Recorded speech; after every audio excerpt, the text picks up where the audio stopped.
Hello students, आज हम formation सीखेंगे अल्फ़ाबेट ई। देखिए, सेकंड लाइन से हम कहाँ लेकर गए, फर्स्ट लाइन पर, फिर हमने सेकंड लाइन पर ही राउंड करके थर्ड लाइन पर लेकर गए और फिर इसे राउंड कर दिया। एक बार फिर देखिए,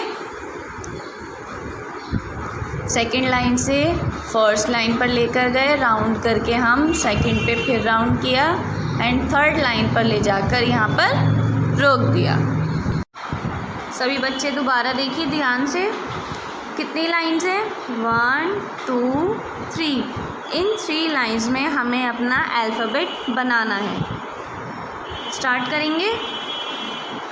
सेकंड लाइन से हमने लिया था फर्स्ट लाइन पर, फिर वापस यहाँ राउंड करके थर्ड लाइन पर लेकर गए थे। ठीक है, फिर देखिए, सेकंड लाइन से हम लेकर गए फर्स्ट लाइन पर, फिर यहाँ से राउंड किया और फिर थर्ड लाइन पर यहाँ पे हमने रोक दिया। फिर से देखिए,